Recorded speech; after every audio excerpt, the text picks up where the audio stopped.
तो हेलो दोस्तों, तो आपका को क्राइम स्टोरी के एपिसोड नंबर 43 में स्वागत है।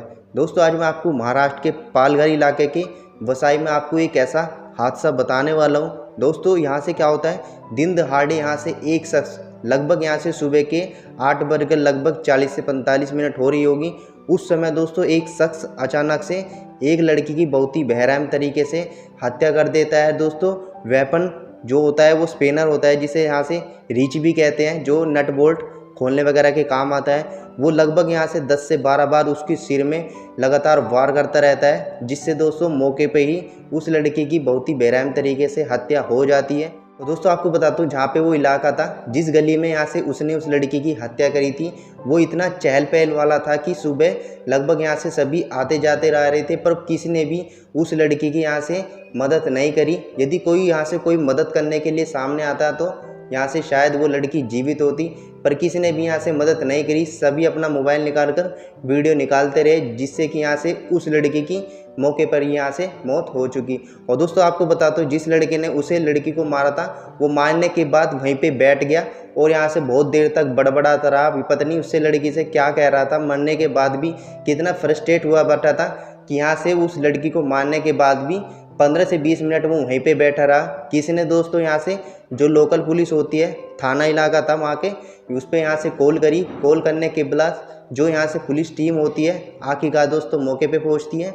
10 से 20 मिनट बाद ही यहाँ से उसको अरेस्ट कर लिया जाता है। आपको बताता हूँ दोस्तों, अरेस्ट करने के बाद जब उससे पूछा गया कि तुमने इस लड़की को इतनी बेरहम तरीके से क्यों मारा, ऐसी क्या हैवानियत थी कि तुमने इतनी स्पेनर मारकर यहाँ की लगभग 10 से 15 बार उसकी सिर में मारने के बाद कोई कैसे इसकी हत्या कर सकता है। दोस्तों जब उसने यहाँ से खुलासा बताया और यहाँ से कुछ बातें बताई पुलिस वालों को कि उसने क्यों मारा इस लड़की को, तो दोस्तों आप भी चौंक कर यहाँ से हैरान हो जाओगे कि यार कोई शख्स यहाँ से किस लड़की को ऐसे भी मार सकता है। और दोस्तों कहीं ना कहीं जो पुलिस थी वो कहीं ना कहीं यहाँ से ये भी सोचने पे मजबूर थी कि यार कहीं ना कहीं थोड़ा मोड़ा तो यार लड़की ने भी इसके साथ गलत किया।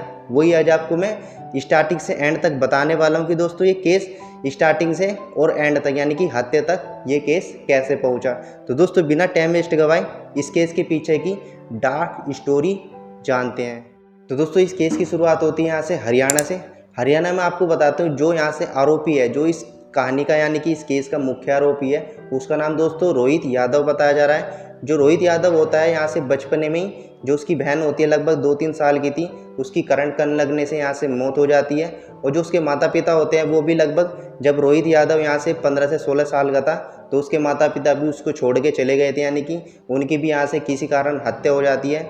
जो रोहित यादव होता है वो भी उसके जो लालन पोषण होता है जो यहाँ से बचपने में होता है वो उसके मामा मामी करते हैं। जो मामा मामी होते हैं वो यहाँ से हरियाणा के एक छोटा सा गांव होता है, उसी में यहाँ से रहते हैं, तो उसका लालन पोषण पढ़ाई से लिखाई तक का वो सारा वही करते हैं। पर दोस्तों किसी कारण जो मामा होता है उसी की भी यहाँ से डेथ हो जाती है किसी शारीरिक व्यवसाय के चक्कर में। तो दोस्तों फिर क्या होता है, जैसे ही वो 8वीं से 10वीं क्लास में आता है तो अपनी वो यहाँ से पढ़ाई छोड़ देता है, क्योंकि इतनी आर्थिक स्थिति उसकी ख़राब हो गई थी कि यहाँ से पढ़ाई तक के भी, पढ़ाई तो छोड़ो दोस्तों, खाने तक के पैसे नहीं थे। तो वो क्या करता है, अपनी पढ़ाई यहाँ से ड्रॉप कर देता है। और ड्रॉप करने के बाद दोस्तों वो क्या करता है, गुजरात चला जाता है काम वाम करने के लिए। तो दोस्तों वो जैसे ही गुजरात चला जाता है काम करने के लिए, लगभग यहाँ से उसको 2 से 3 साल तक अपना वहीं पे काम करता है। काम करने के बाद दोस्तों फिर यहाँ से कोई कंपनी होती है जिससे उसका ट्रांसफ़र या किसी भी कह सकते हैं कि यार वहाँ पे उसको पैसे कम पड़ रहे, तो फिर वो क्या करता है, महाराष्ट्र में एक पालघर होता है, उसमें कोई कंपनी होती है जिसमें यहाँ से अच्छे खासे उसको पैसे मिल जाते हैं, जिससे कि वो यहाँ से गुजरात की नौकरी छोड़कर महाराष्ट्र की जो कंपनी होती है उसमें यहाँ से अपना ट्रांसफ़र कर लेता है। और वहीं पे दोस्तों वो किराए पर जो कमरा होता है वहीं पर रह के लेने लगता है। दोस्तों वो क्या करता है, जैसे यहाँ पे उसका कमरा था उसी के बराबर से लगभग 2-3 घर छोड़कर एक लड़की थी जिसका नाम यहाँ से आरती बताया जा रहा है। जो दोस्तों इस केस की यहाँ से जो विक्टिम है जिसके साथ ये दुर्घटना घटी है उसका नाम आरती यादव बताया जा रहा है। जो आरती यादव होती है और जो रोहित यादव होता है, इन दोनों के बीच यहाँ से कहीं ना कहीं प्रेम संबंध यहाँ से हो जाते हैं, क्योंकि 2 से 3 घर छोड़ गए थे दोस्तों। यहाँ से मिलना जुलना मतलब एक दूसरे से यहाँ से अच्छा खासी उनकी बात हो जाती है। और दोस्तों बात भी ऐसी होती है कि बात यहाँ से रिलेशनशिप तक पहुँच जाती है, जिससे कि दोनों की जो दूरियाँ होती हैं वो नज़दीक में कन्वर्ट होकर एक दूसरे के यहाँ साथ बॉयफ्रेंड और गर्लफ्रेंड वाला रिलेशनशिप हो जाता है। दोस्तों लगभग यहाँ से 1-1.5 साल तक उनका रिलेशनशिप बहुत ही अच्छा होता है, जिससे कि यहाँ से जो लड़की होती है जिसका नाम यहाँ से आरती यादव होता है, वो उस टाइम पर यानी कि जब वो उससे फ्रेंडशिप या प्रपोज करने वाला था रोहित यादव, उस टाइम पर दोस्तों आरती यादव की जो आयु होती है वो यहाँ से नाबालिग थी। वो उस टाइम पर 16 या 17 साल की थी। तो वो यहाँ से उस टाइम उसका प्रपोजल रिजेक्ट कर देती है। वो कहती है कि जब तक मैं बालिग नहीं होगी तो फिलहाल मैं तुम्हारे से कोई भी रिलेशनशिप में नहीं आ पाऊंगी। तो फिर वो क्या करता है, लगभग 1 से 1.5 साल तक या 2 साल तक उसका वेट करता है। उस टाइम पर भी दोनों की बात होती रहती थी, ऐसा नहीं कि यहाँ से उसने नाबालिग थी तो उसने बात करना बंद कर दिया था। वो क्या करती थी, फ़ोन वगैरह पे या ऐसे वैसे मतलब बात करते रहते थे। आखिरकार दोस्तों जैसे बालिग हो जाती है तो दोनों ही रिलेशनशिप में आ जाते हैं और दोनों के बीच में यहाँ से जो मतलब जो गर्लफ्रेंड बॉयफ्रेंड में होता है वो सभी यहाँ से हो जाता है। फिर क्या होता है दोस्तों, यहाँ से जो मतलब बालिग तो हो ही गई थी आरती यादव, उसकी जो पढ़ाई होती है वो भी यहाँ से कंप्लीट हो चुकी थी। फिर वो यहाँ से उसको जो आरती यादव होती है और जो रोहित यादव होता है, रोहित यादव अपनी कंपनी से एक दूसरी कंपनी होती है उसकी यहाँ से अच्छी खासी एक जॉब लगवा देता है जो आरती यादव होती है। आरती यादव की जैसी एक कंपनी में जॉब लग जाती है। जॉब लगने के बाद क्योंकि उसकी जो रोहित होता है उसकी कंपनी के पास ही थी, तो दोनों ही यहाँ से एक साथ जाते हैं और उसको वो छोड़ के भी आता है और लेकर भी आता है, क्योंकि उसका रूम भी उसी घर के बराबर में था। तो दोनों आसपास आते जाते रहते।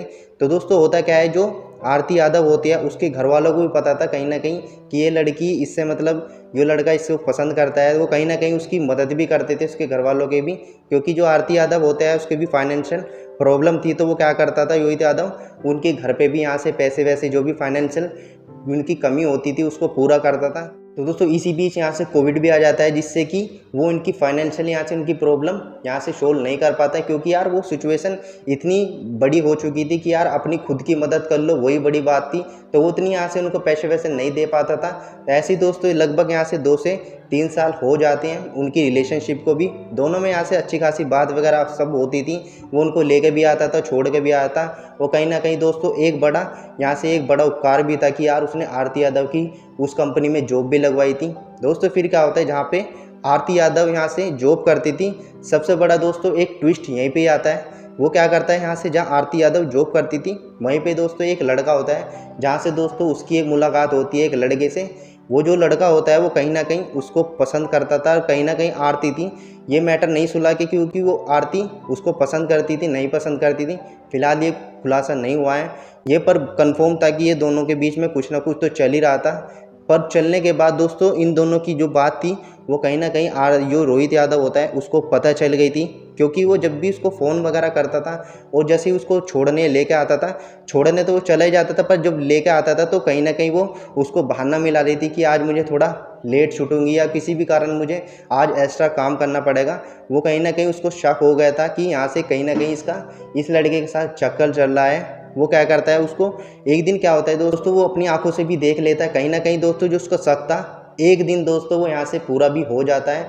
लगभग यहाँ से उस दिन शुक्रवार का टाइम था, वो उसको लेने के लिए उसकी कंपनी में गया था। ठीक उसी तरह उसने दोस्तों रोज़मर्रा की तरह उसने फिर बहाना मिला है कि आज मुझे एक्स्ट्रा काम करना पड़ेगा, तो मुझे 1-1.5 घंटा और यहाँ से मुझे लग सकता है, तुम घर जाओ मैं तुम्हें घर पे ही मिलूंगी, घर पे बात करेंगे। तो वो क्या करती है, वो उस टाइम पर नहीं जाता है। वो आज एक दिन वो देख ही लेता है कि यार ये एक्स्ट्रा काम क्या करती है ऐसा कि मुझसे भी बात नहीं कर रही, ना ही तो मेरा फ़ोन उठाती है और ना ही ढंग से बात करती है। वो क्या करती है, 1 से 1.5 घंटे बाद एक लड़का उसको बाइक पे बिठाकर उसको एक कैंटीन वगैरह होती है उसमें ले जाकर उसके साथ खाना वाना या कुछ भी में खा रहे थे। तो दोस्तों वहीं पे ही जो रोहित यादव होता है उन दोनों को वहाँ पे पकड़ लेता है, रंगे हाथ पकड़ता है। और दोस्तों जो उसका शक था वो कहीं ना कहीं यहाँ से कन्फर्म हो चुका था।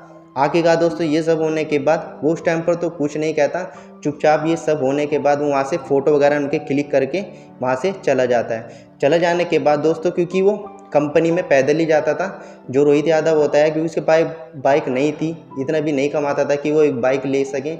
आखिरकार दोस्तों जो रोहित यादव होता है उससे एक दिन पूछ ही लेता है कि तुम्हारा एक्स्ट्रा काम कहाँ होता है कि तुम मुझसे बात तक नहीं करती हो। वो कहता है कि नहीं बस थोड़ा एक्स्ट्रा काम चलता है, तुम्हें पता ही है काम वगैरह का तो ऐसे ही होता है, कभी एक्स्ट्रा प्राइवेट जॉब तुम्हें पता ही है। वो कहता है कि नहीं तुम मुझसे झूठ बोल रही हो। आखिरकार दोस्तों जो फ़ोटो क्लिक किए थे रोहित यादव ने वो आरती को दिखा देता है कि तुम्हारा एक्स्ट्रा काम यहाँ पे हो रहा है। आखिरकार दोस्तों जो रोहित यादव होता है उसको फ़ोटो दिखाने के बाद आरती को जो भी होती है वो कहती है कि नहीं ऐसा कुछ नहीं है, वो सिर्फ मेरा पार्टनर है, जहाँ पे मैं काम करती हूँ वो मेरा थोड़ा हाथ वाट बटा देता है, तो बस हम थोड़ा बड़ा खाना ही खा रहे थे, ऐसा कुछ नहीं है जो तुम सोच रहे हो। आ गया दोस्तों। ये सब होने के बाद बहुत ही उस पर चिल्लाता है वो रोहित। जो आरती यादव होती है वो कहती है कि तुम मुझे रोज़ पैदल ले जाते हो, तुम्हारे पास बाइक तो है नहीं, आखिरकार कम से कम मुझे बाइक से तो छोड़ ही देता है, क्योंकि काम करने के बाद मैं थक जाती हूँ, आखिरकार मुझे कम से कम बाइक पे तो छोड़ देता है। तुम्हारे पास तो बाइक भी नहीं है कि तुम मुझसे बाइक पे छोड़ सको या लेके आ सको। दोस्तों जो बात होती है वो उसके कहीं ना कहीं दिल पे लग चुकी थी। आखिरकार दोस्तों फिर वो क्या होता है, उससे लास्ट टाइम पूछता है कि ये सब होने के बाद 1 से 1.5 महीने तक उनकी बीच बहुत ही लड़ाई होती है, झगड़े होते हैं इसी बात को लेके कि तुम मुझसे धोखा तो नहीं दे रही हो, क्योंकि तुम्हारा फेर कहीं और चल रहा है। मुझे सुनने में भी आ रहा है कि तुम्हारा कहीं ना कहीं चक्कर चल रहा है, तुम मुझे यहाँ से ठुकरा कर चली जाओगी। दोस्तों क्या होता है, फिर मंगलवार का दिन था, 18 जून था। उसने सोच लिया कि कहीं ना कहीं मैं इसका काम ख़त्म कर दूँगा, क्योंकि वो उतने दिमाग पे चढ़ चुकी थी। उसके बाद 1 से 1.5 महीने तक उसने बहुत ही सेक्रीफाइस किया अपने प्यार को लेके। वो कहीं ना कहीं दोस्तों लव स्टोरी हेट स्टोरी में बदल चुकी थी। अगले दिन वो क्या सोचता है कि 18 जून का टाइम था, वो सुबह लगभग यहाँ से 8 बजे के आसपास वो अपने घर से निकल जाता है रोहित यादव। जैसे ही यहाँ से 8 साढ़े 8 के आसपास जो आरती यादव होती है वो अपनी जॉब के लिए घर से निकलती है। वो दोस्तों उसका बाट भादी करता है, यानी कि उसकी जो गली होती है जहाँ से वे दोनों आना जाना करते थे, वो वहीं पे उसकी वेट करता है। वेट करने के बाद जैसी आरती यादव आ जाती है उससे दोबारा वो बात करता है। बात करने के बाद आपको बताता हूँ, जहाँ पे वो काम करता था वहीं से एक स्पेनर चोरी करके ले आया था, जिससे कि उसकी हत्या कर सके। आखिरकार दोस्तों जैसे ही वो बैग से निकालता है और उससे बातचीत करता है, वो वहाँ से उस टाइम पर कुछ नहीं कहती है और चुपचाप वहाँ से चली जाती है। फिर क्या होता है दोस्तों, जो रोहित यादव होता है पीछे से आता है दोस्तों, जो स्पेनर या रीच होते हैं जिसे हम कहते हैं रीच, वो उठाकर उसके सिर में इतनी तेज वार करता है, लगभग 10 से 12 बार अपना फ्रस्ट्रेशन सारा आरती पे निकाल देता है। सारी जो भी गुस्सा होता है, जो भी फ्रस्ट्रेशन होता है, जो भी उसके अंदर खुन्नस बढ़ी थी, वो सारा उसके सिर में मार मार कर उसकी कहीं ना कहीं बहुत ही बेरहम तरीके से यहाँ से हत्या कर देता है। आखिरकार दोस्तों जो आरती यादव होती है मौके पे उसकी मौत हो जाती है। और लगभग यहाँ से कम 15-20 मिनट तक ये वारदात होने के बाद वो यहाँ से पैडी के मतलब उसकी जो बॉडी होती है उसके सामने बैठ जाता है और उससे यहाँ से बातचीत करता रहता है। मतलब मरने के बाद भी बहुत देर तक वो बड़बड़ाता रहता है। जो आगने वाले होते हैं, मैं आपको बता दूं, जहाँ पे ये केस हुआ था वहाँ पे इतनी चहल पहल होती थी उस समय कि यहाँ से किसी ने भी उस लड़की की मदद नहीं करी। यदि कोई आरती की मदद करता तो यहाँ से शायद वो जीवित होती, पर कहीं न किसी ने भी किसकी मदद नहीं करी। सभी अपना फ़ोन निकालकर वीडियो बनाने में सभी व्यस्त थे, पर किसी ने भी उसकी मदद नहीं करी। आखिरकार दोस्तों एक बंदे ने यहाँ पे जो लोकल पुलिस होती है उसको फ़ोन करा। फ़ोन करने के बाद सारी सिचुएशन बताई, किस तरीके से एक आदमी ने एक लड़की को यहाँ से बेरहम तरीके से स्पेनर से मार दिया है। वो फ़िलहाल वो अभी यहीं पे ही है। तो इस तरीके से सारी वारदात बनाती है, पुलिस आती है मौके पर और दोस्तों कहीं ना कहीं रोहित को यहाँ से अरेस्ट कर लेती है। अरेस्ट करने के बाद बॉडी को पोस्टमार्टम के लिए जाता है और जो भी एरिया था जहाँ पर वो बॉडी पड़ी हुई थी उसको सीज किया जाता है। फोरेंसिक रिपोर्ट होती है, जो भी फोरेंसिक रिपोर्ट होती है उसको बुलाया जाता है। ये सब होने के बाद थाने में पूछा जाता है कि तुमने इतनी बेरहम तरीके से आरती की हत्या क्यों करी। तो दोस्तों वो सारा यहाँ से बता देता है कि कहीं ना कहीं मुझे शक था कि जहाँ पे मैंने इसकी जॉब लगवाई थी वो मुझे धोखा दे रही है, किसी लड़के के साथ उसका चक्कर चल रहा है। तो दोस्तों कहीं ना कहीं उसने अपने आप को एक्सेप्ट कर लिया था कि हाँ मैंने उसका मर्डर किया है, पर मुझे मर्डर करने का कोई पछतावा नहीं है, कोई भी यहाँ से शिकवा नहीं है कि मैंने उसका मर्डर क्यों किया, मुझे कोई यहाँ से पछतावा नहीं है। तो इस तरीके से दोस्तों आखिरकार पुलिस को अरेस्ट कर लेती है और जेल में भेज देती है और आईपीसी के धारा 302 हत्या के मामले में उस पर मुकदमा दर्ज हो जाता है। फिलहाल दोस्तों जो रोहित यादव है वो जेल में है और अपनी सज़ा काट रहा है। दोस्तों ये केस कैसा लगा आपको कमेंट करके बताना, और जो भी पालघर या महाराष्ट्र से वीडियो देख रहा है तो यार कमेंट करना कि हमारे इलाके की वीडियो है। आखिरकार दोस्तों जो भी इंसाफ होता है, जो आरती यादव होती है उसको इंसाफ मिल जाता है और जो भी आरोपी होता है वो फिलहाल अभी अपनी सज़ा काट रहा है। तो ये वीडियो आपको कैसे लगी दोस्तों, लाइक से सब्सक्राइब कर लेना। मिलते हैं किसी और क्राइम से रिलेटेड वीडियो के साथ, तब तक अपना ध्यान रखें, सतर्क रहे और देखते रहे easy tech channel. Take care and bye.